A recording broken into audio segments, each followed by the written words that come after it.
নির্বাচন চলাকালে ছিলেন না ভোটের মাঠে, কারাগারে থাকার কারণে নিজে চালাতে পারেননি প্রচারণা। তবুও লোকসভা নির্বাচনে লড়ে জয়ী হয়েছেন ভারতের পাঞ্জাব রাজ্যে স্বঘোষিত খালিস্তানপন্থী নেতা অমৃতপাল সিং।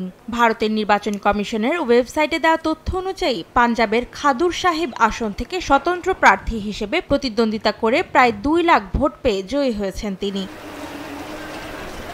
2023 সালের এপ্রিলে ভারতের জাতীয় নিরাপত্তা আইন লঙ্ঘনের দায়ে গ্রেফতার হন 31 বছর বয়সী অমৃতপাল। এর আগে এক সহযোগীর মুক্তির দাবিতে তিনি ও তার সমর্থকেরা একটি পুলিশ স্টেশনে হামলা চালায়। 1 বছরের বেশি সময় ধরে আসামের ডিব্রুগড় কারাগারে আছেন অমৃতপাল। কেন্দ্রীয় সরকারের কট্টর এই সমালোচকের হয়ে নির্বাচনী প্রচারণার কাজ করেছে তার সমর্থকেরা। অমৃতপালের জয়ের খবরে কৃতজ্ঞতা জানিয়েছেন তার বাবা।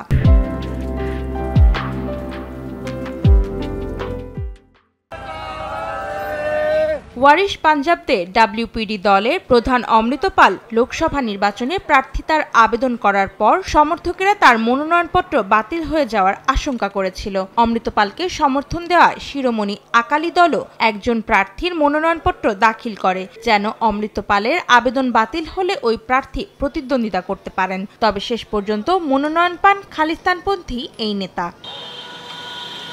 অন্তরা সেন, সময় সংবাদ।